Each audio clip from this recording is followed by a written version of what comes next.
ओम ज्ञानतिमिरान्धस्य ज्ञानञ्जनशलाकया चक्षुरुन्मिलितं येन तस्मै श्रीगुरुवे नमः।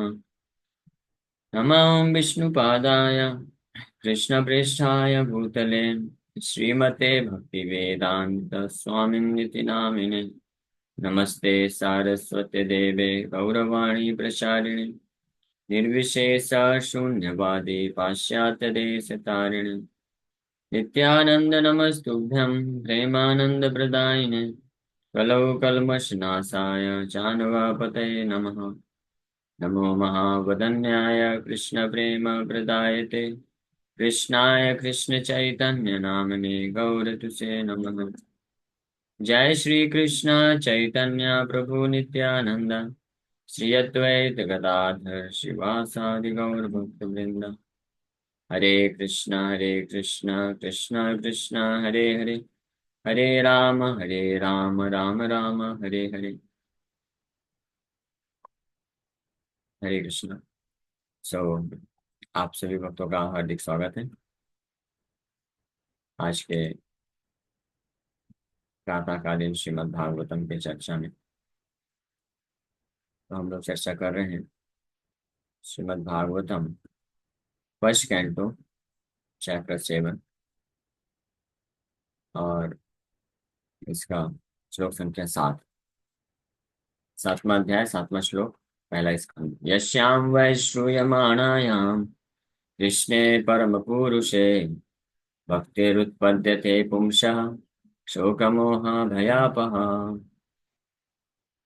Simply by giving oral reception to this Vedic literature, the feeling for loving devotional service to Lord Krishna, the Supreme Personality of Godhead, sprouts up at once to extinguish the fire of lamentation, illusion, and fearfulness. So simply by giving oral reception to this Vedic literature, oral reception का अर्थ क्या है हमने चर्चा किया था। श्रद्धा के साथ ध्यान पूर्वक जो इस भागवत ग्रंथ को सुनता जाता है, इसके प्रभाव से the loving feeling for Krishna sprouts up. Sprouts up शब्द का क्या अर्थ होता है? भक्ति उत्पद्यते, स्प्राउट प्रस्फुटित हो जाना। हाँ, जैसे बीज होता है धरती में, तो बीज जैसे जैसे आप सिंचाई करते जाते हैं, पानी डालते जाते हैं, तो बीज जो है धरती से निकल के अंकुरित होने लग जाता है, उसको स्प्राउट बोला जाता है। स्प्राउट शब्द ये सूचित करता है कि loving loving feelings for Krishna is already there within the heart. भगवान के प्रति जो प्रेम का भाव है वो हर जीवात्मा के अंदर विद्यमान रहता है, उपस्थित रहता है, लेकिन ये दबा रहता है कवरिंग के कारण, भौतिक चेतना के आवरण से ढक जाता है ये। लेकिन भागवत के श्रवण करने से ये स्प्राउट हो जाता है, बाहर आ जाता है। इसी को कृष्णदास कविराज गोस्वामी और वर्णन करते हैं। श्रद्धा नित्य सिद्ध कृष्ण प्रेमा साध्य कबूनया श्रवणादि शुद्ध चित्ते कराए उदयम। Pure love for Krishna is eternally established in the hearts of the living entities. जीवात्माओं के हृदय में भगवान कृष्ण के प्रति जो शुद्ध प्रेम है, दैट इज इटर्नली एस्टेब्लिश्ड है, सनातन रूप में नित्य सिद्ध है। नित्य रूप में हर किसी के हृदय में कृष्ण के प्रति प्रेम विद्यमान है। इसका प्रूफ क्या है, प्रमाण क्या है? प्रमाण यही है कि कृष्ण के प्रति जो प्रेम है, तो जब कोई कृष्ण को नहीं जानता है तो फिर अन्य लोगों को प्रेम करने की लालसा आती है। अन्य लोगों को प्रेम करने के लिए जो प्रेरणा आती है वो किस लिए आती है? कृष्ण को ना जानने के कारण। या दूसरे शब्दों में, हम इस संसार में किसी भी वस्तु, व्यक्ति, स्थान और परिस्थितियों से अगर आकर्षित होते हैं, अटैच होते हैं, ये क्यों होता है? बिकॉज तो Krishna principle is present. Krishna principle मतलब कृष्ण जो है उपस्थित होते हैं। कृष्ण का जो आकर्षण, कृष्ण के प्रति जो आकर्षण है, प्रेम है हमारे हृदय में, वो जो आकर्षण का प्रिंसिपल है वो अन्य इस संसार में हर वस्तु व्यक्ति में अल्प मात्रा में होता है, क्योंकि कोई भी इस संसार में जो व्यक्ति या वस्तु है, कोई भी वस्तु होती है, वो कृष्ण से सेपरेट नहीं, सेपरेट एग्जिस्टेंस नहीं है। कृष्ण का दिया हुआ ही होता है सबके पास अंश मात्रा में। इसको भगवान गीता में अर्जुन को समझाते हैं, बताते हैं कि यद यद विभूति मत सत्वम, यद यद विभूति मत सत्वम, श्रीमद ऊर्जितमेव वा। हाँ, कि अर्जुन, जो जो विभूति आप इस संसार में देखते हो, विभूति मतलब ऐश्वर्य, कोई सुंदर वस्तु, व्यक्ति, आकर्षक, आकर्षित करने वाला, यद यद विभूति मत्सत्वम श्रीमदूर्जितमेव वा, तत् तत् एव गच्छत्वम मम तेजोंस संभवा। Know that all opulent, beautiful, and glorious creations spring from but a spark of my splendor। भगवान बता रहे इस संसार में कोई भी opulent, beautiful and glorious creation, चाहे कोई संसार की वस्तु हो, या कोई व्यक्ति है, या कोई स्थान है, परिस्थिति है, जो भी हमको सुंदर लगता है, जिसका भी कुछ ग्लोरी होता है, महिमा होती है, या जिसमें भी कुछ ऐश्वर्य होता है, ये जिसके कारण वो हमको आकर्षित करता है और हम अटैच हो जाते हैं, या प्रेम करने की इच्छा होती है, उसको अपने साथ रखने की इच्छा होती है, तो भगवान बोल रहे हैं कि उसके अंदर ये जो opulent, beautiful and glorious, glory है, ब्यूटी है एंड ऑपुलेंस है, वो मेरे स्प्लेंडर, स्प्लेंडर मतलब भगवान के ऐश्वर्य का एक जस्ट स्पार्क। जैसे अग्नि, अग्नि होती है, तो अग्नि की चिंगारी होती है, तो चिंगारी का एक कण जो किसी में इस संसार में बहुत ही सुंदर या ऐश्वर्यवान या महिमा रखने वाले व्यक्ति के अंदर होती है। जैसे भगवान कृष्ण के 6 ऐश्वर्य बताए गए, ऐश्वर्यस्य, ऐश्वर्यस्य समग्रस्य, समग्रस्य, यशस्य, यश, यस्य। हाँ, तो ये भगवान की डेफिनेशन में पराशर मुनि ये बताते हैं, opulences you will find in Krishna। ऐश्वर्यस्य समग्रस्य, वीर्यस्य यशसः श्रियः, ज्ञानवैराग्ययोश्चैव षण्णां भग इतिंगना। भग, भग मीन्स ऐश्वर्य, ऑपुलेंस भगवान के पास जो होते हैं। ये 6 ऐश्वर्य बताए गए हैं भगवान के पास, कौन कौन से। और समग्रस्य, ऐश्वर्यस्य समग्रस्य मतलब संपूर्ण मात्रा में, असीमित मात्रा में, अनलिमिटेडली भगवान के पास होते हैं। यही ऐश्वर्य जीवात्मा में हाँ माइन्यूट क्वांटिटी में होते हैं। कौन कौन से ऐश्वर्य हैं? वीर्यस्य, बलवान, स्ट्रेंथ, यशसः, ख्याति, और श्रियः, श्रियः मतलब ब्यूटी, सुंदरता, ज्ञान, ज्ञान हो गया, नॉलेज, वैराग, वैराग मतलब रिनंसिएशन, त्याग, कोई त्यागी होते हैं तो वो भी बहुत आकर्षित करते हैं। तो इस संसार में कोई व्यक्ति किसी के प्रति अगर आकर्षित होता है, तो ये 6 ऐश्वर्य है उसी के कारण आकर्षित होता है। या तो कोई बहुत बलवान है तो वो आकर्षक दिखता है, या कोई बहुत यशस्वी है, बहुत नेम फेम है, मिलियंस ऑफ फॉलोअर्स हैं, तो वो आकर्षित करता है। और या तो कोई बहुत सुंदर होता है दिखने में तो आकर्षित करता है, या तो किसी के पास बहुत ज्ञान होता है तो आकर्षित करता है, या तो किसी के पास वैराग होता है, त्यागी होता है, वो आकर्षित करता है। पांचवे, छठा बताओ तो फिर। हाँ, धन। हाँ, तो धन या संपत्ति जिसके पास होती है वो, तो यही आकर्षित करता है। लेकिन ये सारे जो 6 जो ऐश्वर्य हैं, ये भगवान के पास ही असीमित मात्रा में होते हैं, भगवान की ओरिजिनल प्रॉपर्टी है। और भगवान की कृपा से इसका अंश मात्र भी किसी भी व्यक्ति के पास हो जाता है तो वो भी आकर्षक हो जाता है, हम उसके प्रति आकर्षित हो जाते हैं। लेकिन समझना चाहिए कि हम उसके प्रति आकर्षित नहीं हो रहे हैं, उसके पास ये जो ऐश्वर्य होते हैं वो हमको आकर्षित करता है। किसी व्यक्ति के पास बहुत धन संपत्ति है तो वो आकर्षित करता है, कोई बहुत सुंदर होता है वो आकर्षित करता है, कोई बहुत यशस्वी होता है वो आकर्षित करता है। तो आकर्षण किसके कारण है? किसी व्यक्ति के सुंदरता, धन, या उसका नेम फेम, उसका उसका ज्ञान, उसका वैराग, ये जो क्वालिटीज होती हैं, ये गुण जो है आकर्षित करते हैं। लेकिन ये गुण किसके हैं? उस व्यक्ति के नहीं है। ये उधार में लिया हुआ है। किससे? भगवान से। भगवान कृष्ण बोल रहे हैं स्पष्ट यहाँ पे, जो मेरा है। इसका मतलब ये प्रूफ होता है, इस पे थोड़ा गहराई से अगर कोई विचार करेगा तो समझ जाएगा कि वास्तव में हम भगवान के प्रति आकर्षित हैं। Every one is attracted towards Krishna. हाँ।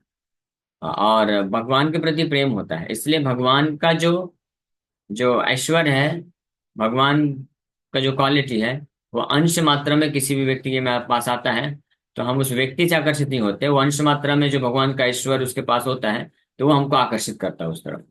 तो प्रिंसिपल ये है, ये जो आकर्षण का प्रिंसिपल है, प्रिंसिपल ऑफ अट्रैक्शन, जिसके ऊपर कई लोग बहुत सारी बातें करते हैं, अलग अलग मोटिवेशनल स्पीकर वगैरह होते हैं, अट्रैक्शन ऑफ प्रिंसिपल। लेकिन attraction of principle of attraction, attraction का सिद्धांत, आकर्षण, कोई व्यक्ति आकर्षित, ये एक बहुत बड़ा क्या बोलते हैं, फिलोसॉफिकल सब्जेक्ट मैटर है। What is there which attracts everyone. लोग आकर्षण का सिद्धांत क्या है, लोग आकर्षित क्यों होते हैं? जो सुंदर नहीं दिखता है उसके प्रति आकर्षित क्यों नहीं होते हैं? जिसके पास ज्ञान नहीं है आकर्षित क्यों नहीं होते हैं? जिसके पास वैराग नहीं आकर्षित क्यों नहीं होते? जिसके पास ये ऐश्वर्य नहीं होते उससे आकर्षित क्यों नहीं होते? यदि इनके पास आकर्षण ये ऐश्वर्य होते हैं अल्प मात्रा में भी, तो हम उसके प्रति आकर्षित क्यों होते हैं? तो इसके पीछे बहुत बड़ा बड़ा डिस्कशन चलता है। बड़े बड़े लोग जो फिलोसफी या साइकोलॉजी वगैरह पे डिस्कस चर्चा करते हैं तो वो लोग इस पे विचार करते हैं, लेकिन सब के सब फेल हो जाते हैं। क्यों? क्योंकि उनको मालूम ही नहीं अल्टीमेट सोर्स क्या है, अल्टीमेट स्रोत क्या है ये सारे ऐश्वर्य का। वो भगवान कृष्ण है। तो कृष्ण है के पास ये सारे ऐश्वर्य हैं, और सब जीवात्मा कृष्ण के प्रति आकर्षित है, कृष्ण को प्रेम करता है, कृष्ण के प्रति प्रेम है हृदय में। इसीलिए वो कृष्ण का जो अल्प मात्रा में, फ्रैक्शन अमाउंट में, अंश मात्रा में किसी के पास भी ये सारे ऐश्वर्य होते हैं तो आकर्षण करता है। सिंपल सी बात है। हाँ, सारा एनालिसिस खत्म यहीं पे, कोई इतना वो नहीं है। इसलिए अब क्योंकि ये भगवान का ऐश्वर्य है, तो भगवान के पास तो परमानेंट ही रहता है और असीमित मात्रा में रहता है। इसलिए भगवान के पास ओरिजिनली अगर हम अपने आकर्षण को करेंगे डोटेल, भगवान के प्रति आकर्षित होंगे, तो हम कभी डिससेटिस्फाइड नहीं होंगे। लेकिन यही भगवान का जो ऐश्वर्य है अल्प मात्रा में किसी किसी के पास होता है, लेकिन उसके पास परमानेंट ही नहीं होता है। हाँ, इसलिए जो है कोई भी व्यक्ति हमको इस संसार में परमानेंटली आकर्षित करके नहीं रख सकता है, और यह हमको सेटिस्फाई नहीं कर सकता, क्योंकि जीवात्मा जो है कृष्ण के प्रति आकर्षित है, कृष्ण को ढूंढ रहा है। यही ऐश्वर्य कृष्ण को ढूंढ रहा है जीवात्मा। और पूर्ण रूप से कृष्ण के प्रति जब अपने प्रेम को या आकर्षण को हम केंद्रित करते हैं तो जीवात्मा पूरी तरह से संतुष्ट हो सकता है, क्योंकि वहीं पे पूर्ण रूप में और असली मात्रा में विद्यमान है ये सब आकर्षण के जो प्रिंसिपल हैं, सिद्धांत हैं, प्रिंसिपल्स ऑफ अट्रैक्शन। और किसी जीवात्मा में वो पूर्ण रूप से भी नहीं है और परमानेंटली भी नहीं है, और साथ ही साथ में रिफ्लेक्टेड मैनर में, इन परवर्टेडली रिफ्लेक्टेड, यानी विकृत रूप में, ये तीनों चीजें हैं। तो इसलिए कोई भी अन्य कृष्ण भगवान को छोड़ करके किसी भी व्यक्ति के प्रति अगर हम, या किसी वस्तु के प्रति, संसार में, यानी जिसको बोलते हैं भौतिक आसक्ति, माया की आसक्ति को अगर कोई मेंटेन करता है और प्रेम करने का प्रयास करता है, इस प्रकार से सुखी रहने का प्रयास करता है, तो अपने इस अटेम्प्ट में, इस प्रयास में हमेशा वो विफल होने वाला है, संतुष्ट नहीं होने वाला है। क्योंकि केवल और केवल भगवान कृष्ण ही हैं। ममई वांसो जीवलोके, जीवात्मा भगवान का अंश होने के कारण केवल भगवान के द्वारा ही पूर्ण रूप से संतुष्ट किया जा सकता है, और कोई संतुष्ट नहीं कर सकता। जस्ट लाइक उदाहरण के लिए, जब प्यास लगती है, तो प्यास लगती है तो पानी अच्छे अमाउंट में अगर मिलेगा, शुद्ध जल, तो पीने से प्यास बुझेगी, है ना। और अगर विकृत पानी होगा, जैसे समुद्र का पानी, खारा पानी दे दिया जाए, वो भी एक बूंद दे दिया जाए, तो क्या होगा? पानी तो है, बोलने के लिए बोल सकते हैं हाँ पानी है, लो भाई पानी पियो। तो ना तो प्यास बुझेगी और ना तो संतुष्टि मिलेगी। क्योंकि प्यास क्यों नहीं बुझेगी? क्योंकि बड़े कम मात्रा में है। और संतुष्टि नहीं मिलेगी क्योंकि खारा है। ओहो, गड़बड़ टेस्ट है। हाँ, और बढ़ जाएगा। तो इसी प्रकार से इस संसार में लोग, लेकिन दिखने में वो एक बूंद पानी दिखता है, जैसे लोग सोचते हैं चलो चलो ये पानी पी लेते हैं, एक बूंद खारा पानी, शायद प्यास बुझ जाए, संतुष्टि मिल जाए। लेकिन जैसे ही पीता है तो ना तो प्यास बुझती है ना तो संतुष्टि मिलती है, फिर फ्रस्ट्रेट हो जाता है ना। और उसी प्रकार से इस संसार में लोग ये प्रयास करते हैं कि हाँ, मेरी आत्मा को संतुष्ट करने के लिए ये अगर मैं ये सफलता प्राप्त कर लूँ तो आत्मा संतुष्ट हो जाएगी। ये व्यक्ति मुझे मिल जाए तो संतुष्ट हो जाऊंगा, ये वस्तु मुझे मिल जाए, ये पोजीशन मुझे मिल जाए तो मैं संतुष्ट हो जाऊंगा। इस प्रकार से व्यक्ति जो है भ्रम में जीता है। इल्यूजन इसको बोलते हैं। इसको मृग तृष्णा बोला जाता है। इस इल्यूजन में व्यक्ति अटेम्प्ट तो करता है, प्रयास तो करता है, लेकिन जैसे वो सफलता को प्राप्त भी कर लेता है, वो वस्तु या जो वांटेड ऑब्जेक्ट है, वांटेड पर्सन है, वांछनीय वस्तु वो प्राप्त कर भी लेगा, तो भी फिर क्या होता है, वही हाल हो जाता है, एक बूंद की तरह हो जाता है, वो भी विकृत रहता है, क्योंकि परवर्टेडली रिफ्लेक्टेड है, there is no actual love. शुद्ध प्रेम है ही नहीं। एवरीवन इज, हर कोई संसार में अपनी वासनाओं को पूर्ण करने का प्रयास करता है, कोई प्रेम नहीं करता है संसार में। हाँ, ये एक फैक्ट है, भले ही बाहरी रूप से कोई कुछ भी बोले कि मैं आपके खातिर कुछ भी कर सकता हूँ, या मैं तो इतना आ, दौड़ भाग करता हूँ अपना इनका परिवार वालों का या समाज का, देश का सेवा करने, जैसे नेता होते हैं, पॉलिटिशियन होते हैं, वो बोलते हैं कि हम निस्वार्थ भाव से केवल जनता की सेवा के लिए कार्य करते हैं। कोई जनता की सेवा के लिए कार्य नहीं करता है। हाँ, भले ही ग्रॉस रूप में हो सकता है कोई पॉलिटिशियन हो या राजा हो जो जो जनता को लूटेगा नहीं, उनके वेलफेयर के लिए कार्य करेगा, लेकिन सूक्ष्म रूप में वास्तव वो भी सेल्फिशनेस ही होता है। हाँ, सेंस ग्रेटिफिकेशन दो स्तर का होता है। एक तो पर्सनल सेंस ग्रेटिफिकेशन जो होता है इंद्रियों का तृप्ति करने में, और फिर होता है एक extended self sense gratification. Extended मतलब इंद्र तृप्ति का विस्तार, इंद्र तृप्ति का विस्तार। तो वो सेम ही चीज है, कोई खास अंतर नहीं है, इसलिए वो हृदय को संतुष्ट नहीं कर पाता। सिंपल सा फॉर्मूला है, pH test, litmus paper test कर सकते हैं, उससे पता चल जाता है कि अगर हमने इस संसार में किसी भी व्यक्ति को सेवा दिया, और उस सेवा से का जो परिणाम है, वो क्या परिणाम है, एक ही परिणाम होता है, ना तो वो व्यक्ति संतुष्ट होता है ना तो हम संतुष्ट होते हैं। तो इससे पता चल जाना चाहिए कि हमने गलत जगह सेवा की या गलत तरीके से सेवा की। अन्य किसी को सेवा करने के लिए मना नहीं किया गया है, लेकिन सेवा किस भावना से करना है वो जानना चाहिए। ओरिजिनल जो सेवा के पात्र हैं भगवान कृष्ण, उनको साइड करके कोई किसी का भी सेवा करेगा, न तो वो सेवा प्राप्त करने वाला व्यक्ति संतुष्ट होगा और न जो सेवा कर रहा है वो संतुष्ट। लेकिन भगवान कृष्ण को केंद्र में रख के जो वैष्णव होते हैं, शुद्ध वैष्णव होते हैं, वो भगवान कृष्ण को केंद्र में रखते हैं, कृष्ण की सेवा के हेतु सभी जीवात्माओं का सेवा करते हैं। ऐसा नहीं कि सेवा नहीं करते हैं। इनफैक्ट जो वैष्णव होते हैं, शुद्ध वैष्णव, वही वास्तव में सारे जीवात्माओं के कल्याण के लिए असली कार्य कर सकते हैं और करते हैं। बाकी सब केवल दिखावा होता है, क्योंकि केवल भौतिक स्तर पे होता है। जो आत्मा आत्मा तक पहुंचता ही नहीं, आत्मा को संतुष्ट ही नहीं कर पाता। इसलिए ये प्रिंसिपल को समझना जरूरी है कि नित्य सिद्ध कृष्ण प्रेम साध्य कबू नाय। साध्य means it is not something to be gained from another source. कहीं से प्राप्त नहीं करना होता है। कृष्ण प्रेम ये नित्य सिद्ध है, हर जीवात्मा के अंदर ऑलरेडी विद्यमान रहता है। But when the heart is purified by hearing and chanting, this love naturally awakens.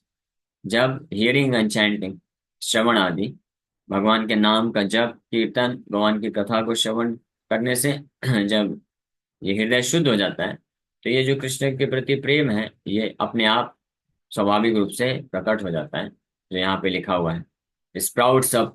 हाँ, भक्तिर उत्पद्यते पुंस, और यहाँ पे वही चीज है, नित्य सिद्ध कृष्ण में चित्त करे उदय। हाँ, श्रवण आदि शुद्ध चित्त है, करे उदय। ये चैतन्य चरितमृत में आया, भागवत में वही चीज। हाँ, यश्याम वै श्रूयमाणायाम कृष्ण परम पुरुष है।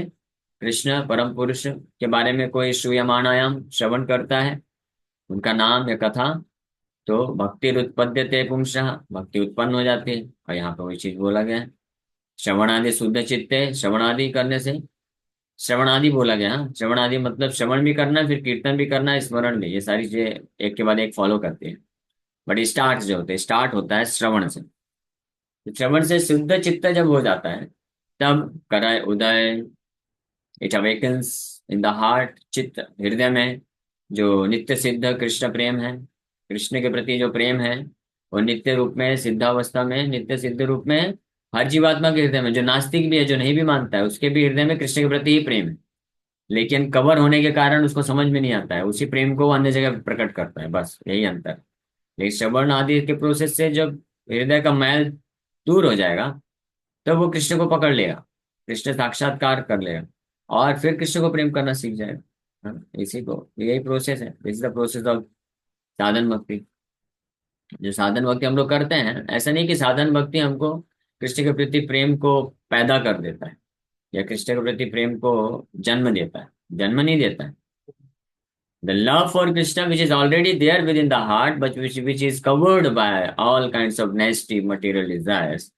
When those nasty material desires are destroyed completely through the process of chanting Hare Krishna and hearing about Krishna, immediately the heart, the love for Krishna is sprouts up from the heart.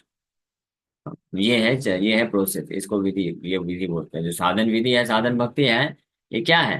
साधन भक्ति हमारे हृदय के कल्मश को, जो हृदय है, आत्मा के ऊपर बाहरी आवरण है, देहात्म बुद्धि का आवरण, अपने आप को शरीर समझने के कारण जितने जितने प्रकार के अनर्थ को पाल के बैठा हुआ है जीवात्मा, वो सारे जब अनर्थ को त्याग देता है, मुक्त हो जाता है श्रवण आदि के प्रोसेस के द्वारा, तो जो नित्य सिद्ध रूप में कृष्ण का प्रेम विद्यमान है with in the core of the heart, हृदय के गहराई अंतःकरण में छुपा हुआ बीज के रूप में, वो प्रस्फुटित हो जाता है, अंकुरित हो जाता है। और अंकुरित होता है तो सबसे पहले भावांकुर होता है। यानी भावांकुर मीन्स अंकुरित हुआ, स्प्राउट हो गया, उसको बोलते हैं भाव भक्ति का स्टेज। फिर धीरे धीरे और बढ़ता जाता है, बढ़ता जाता है, बढ़ता जाता है, फाइनली उसमें फल लगने चालू हो जाते हैं, उसी को प्रेम बोला जाता है। That is love for Krishna. उसको आप आराम से अच्छे से खा के आस्वादन कर सकते हैं।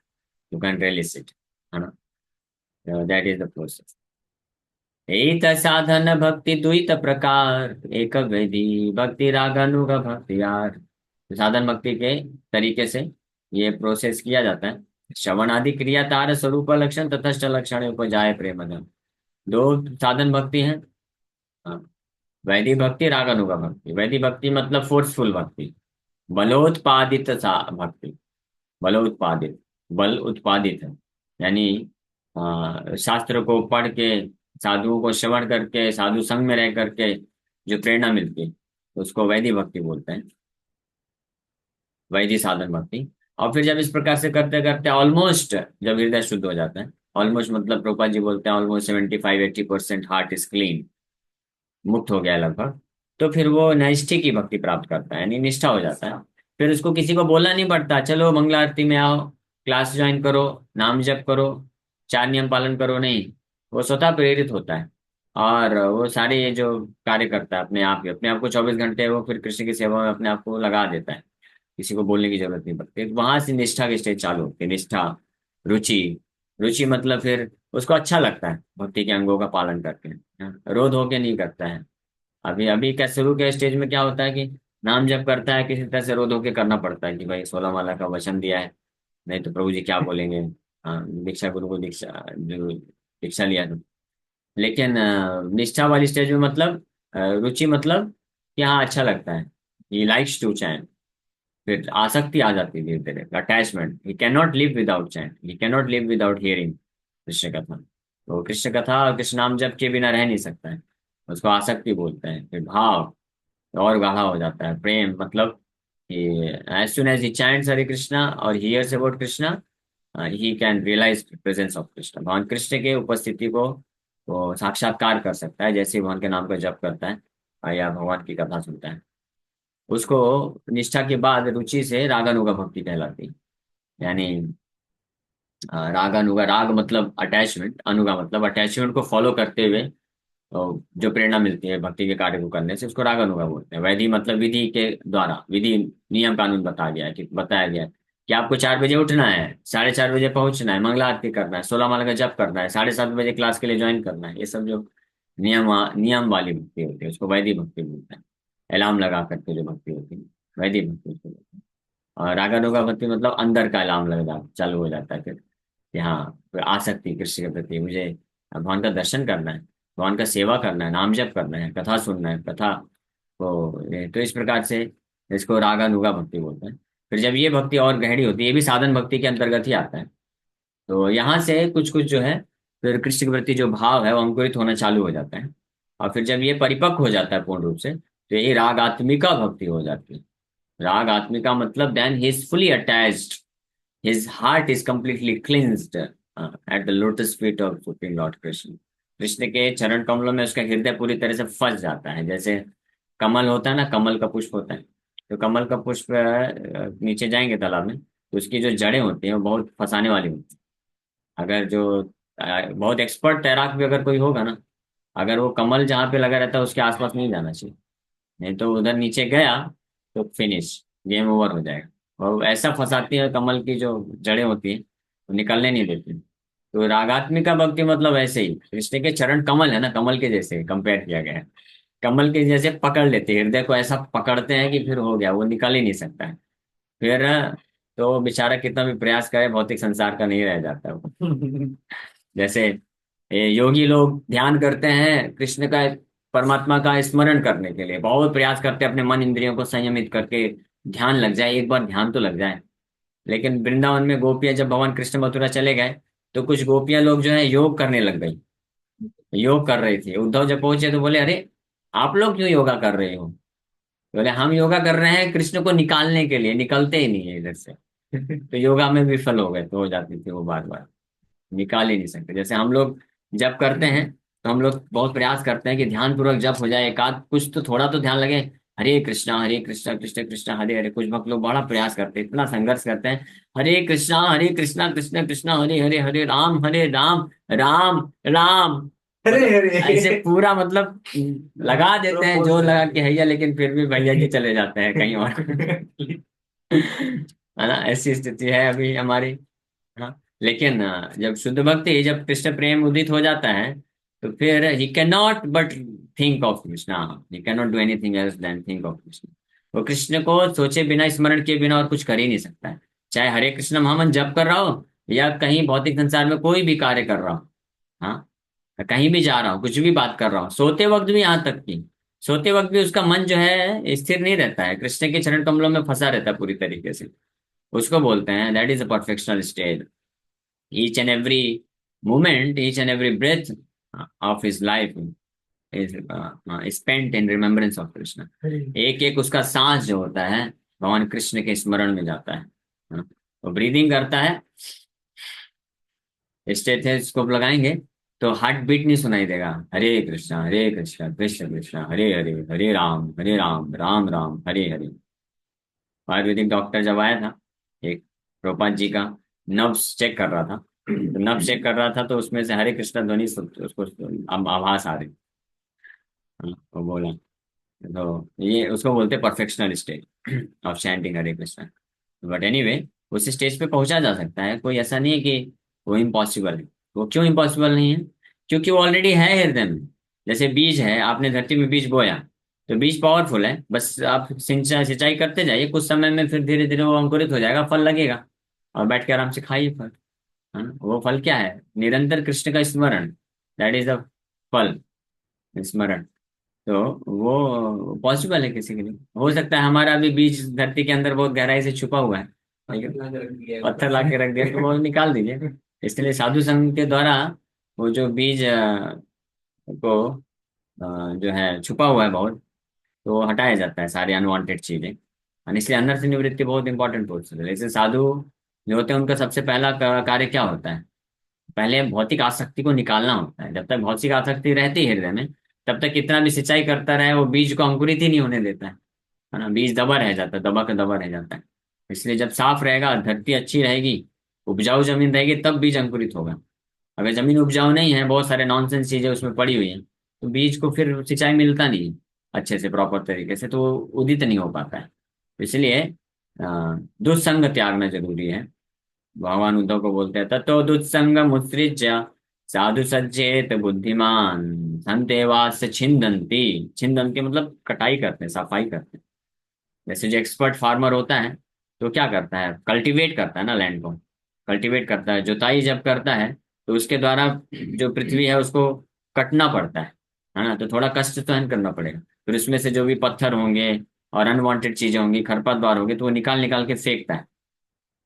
उसी प्रकार से ये साधु की जिम्मेदारी होती है कि वो केवल ऐसा नहीं कि आओ बैठो कृष्ण लीला सुनाते हैं, नहीं, ये जिम्मेदारी नहीं है साधु।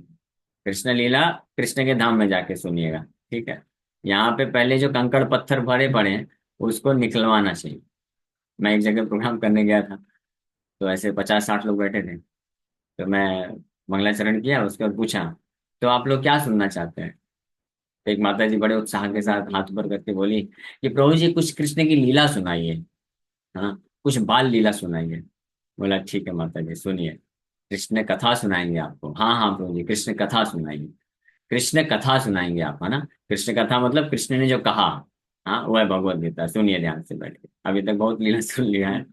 सुनिए, स्टार्ट किए वहां से, देहात बुद्धि से पहले वापस ऊपर उठिए, है ना। जितने भी भौतिक आसक्ति है उसको त्यागिए, पहले कृष्ण के प्रति आसक्ति कैसे विकसित करना है उस मार्ग में आइए। सारे चार नियम अच्छे से पालन करना जरूरी है। ये जो अपने आप को शरीर मानने वाली स्थिति है इससे ऊपर निकलना, ये सारा इसको कैसे, ठीक है। ये प्रोसेस है। प्रभुपाद जी कभी बैठ के कृष्ण लीला नहीं सुनाए, गोपियों के साथ कृष्ण का लीला, माखन चोरी लीला, ये सारी लीलाएं नहीं। ये सब क्या है, लोग इसको समझ नहीं सकते हैं, ये सब दिव्य है।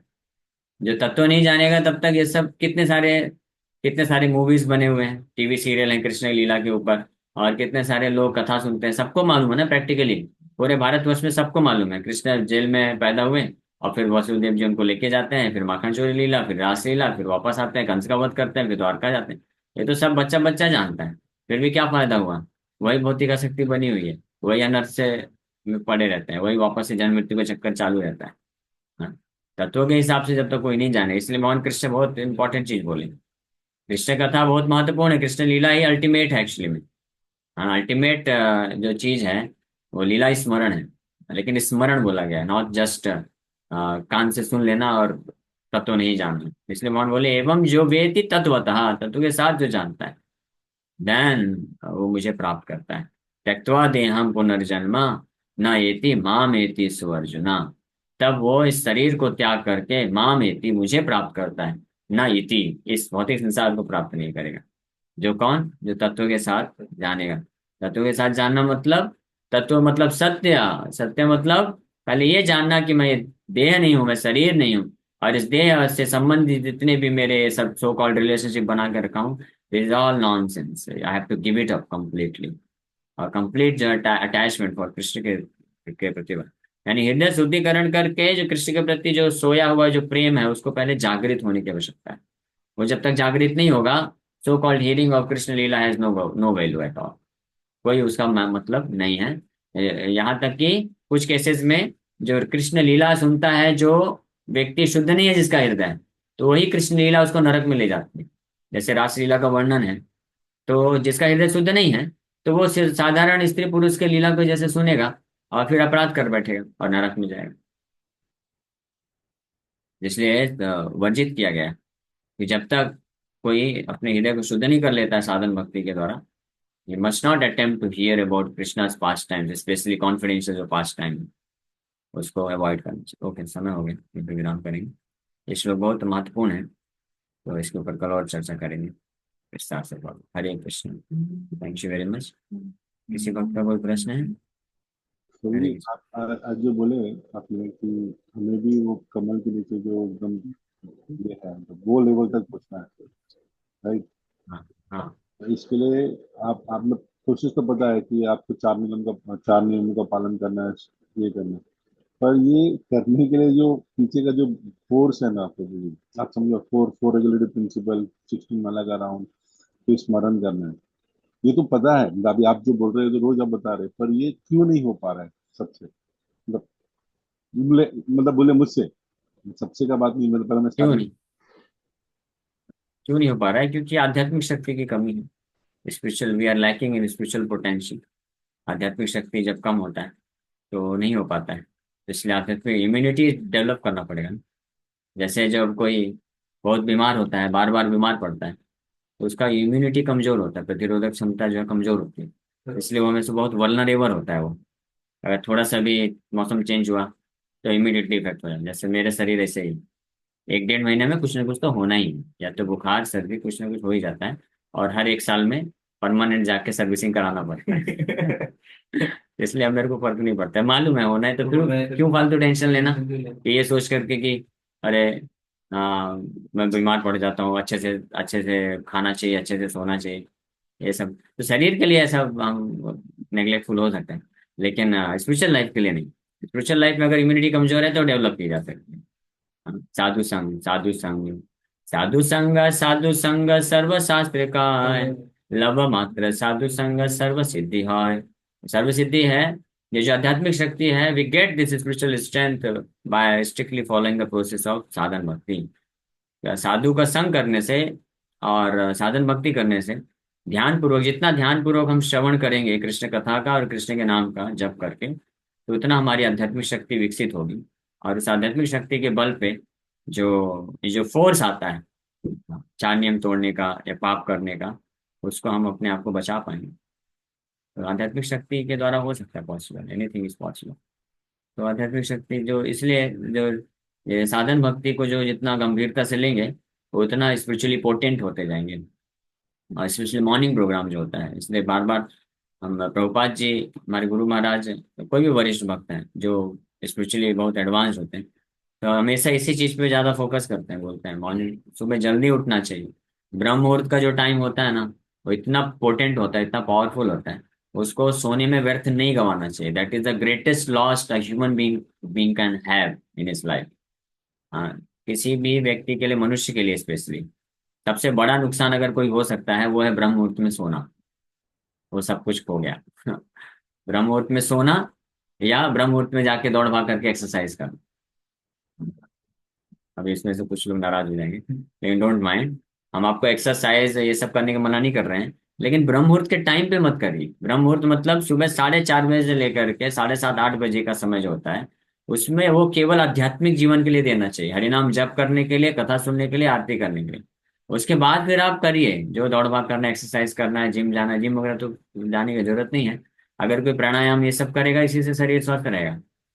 हाँ, या इवनिंग में करना चाहिए ये सारी चीजें, इवनिंग में आप समय निकालते हैं। बट ब्रह्म मुहूर्त का टाइम जो है, व्यर्थ नहीं गंवाना चाहिए।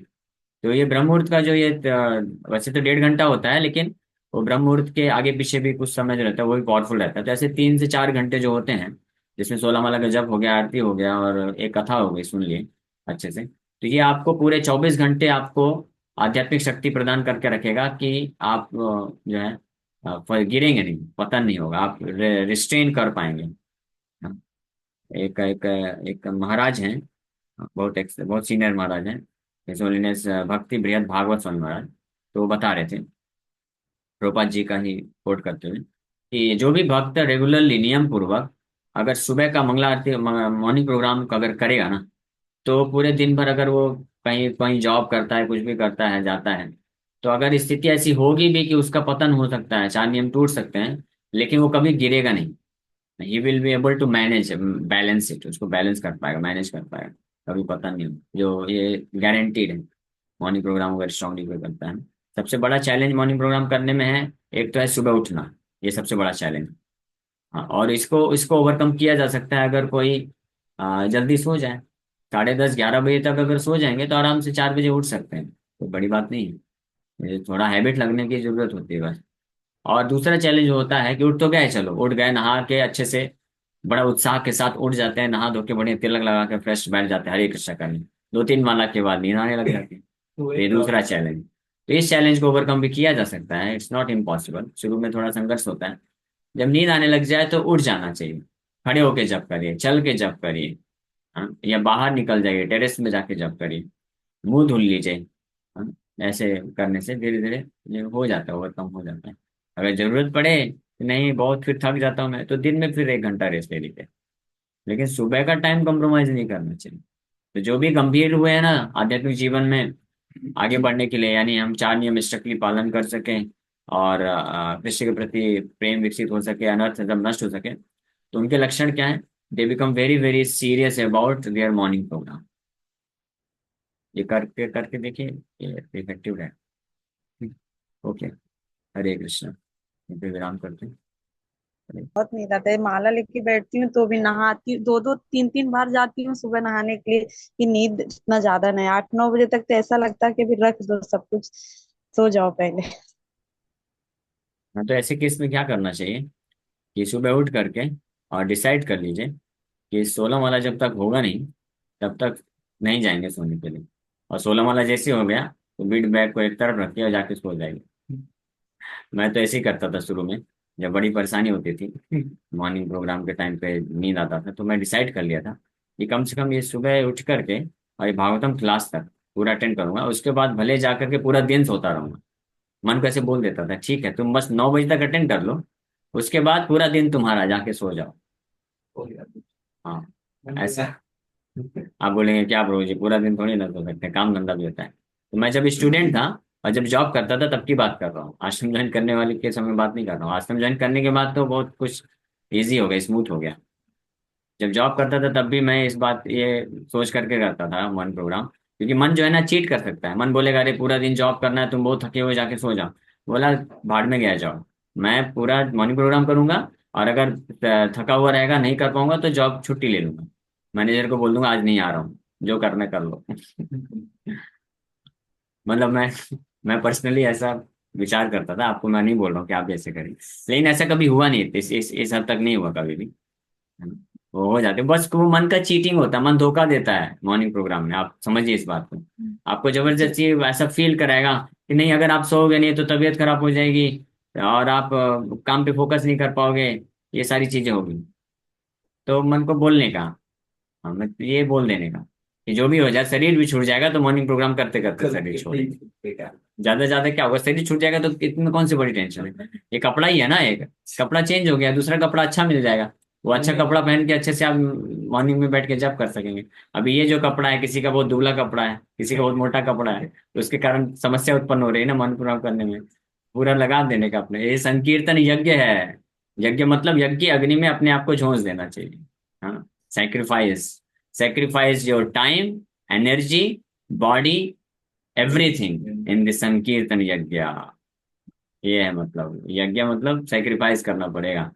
जैसे पहले के समय में यज्ञ करते थे ना तो बलिदानी दी जाती थी, तो इससे ये भी तो यज्ञ है ना, संकीर्तन यज्ञ, इसमें भी बलिदानी देना पड़ेगा, अपने समय का, अपने अपने जो कंफर्ट होते हैं, ये सबका बलिदानी देना पड़ेगा हमको। हाँ, one should be prepared even if the body is sacrificed, one should be prepared। शरीर भी सेक्रीफाइस अगर करना पड़ेगा तो कर देंगे, वैसे भी सेक्रीफाइस होने वाला है माया की सेवा में, हो ही रहा है, तो संकीर्तन यज्ञ के लिए सेक्रीफाइस कर देंगे, दैट इज बेटर ऑप्शन। ठीक है। प्रभु जी कभी कभी ऐसा लगता है कि पहले माला कर लो फिर मंगला आरती करो, ऐसा क्यों? नहीं वो चलेगा, ठीक है, मान लीजिए अगर आपको लगता है कि पहले 8-10 माला कर लेते हैं, फिर 5 बजे मंगला आरती कर लेंगे, फिर 5:30 कर लेंगे, तो गृहस्थ भक्तों के लिए वो छूट है।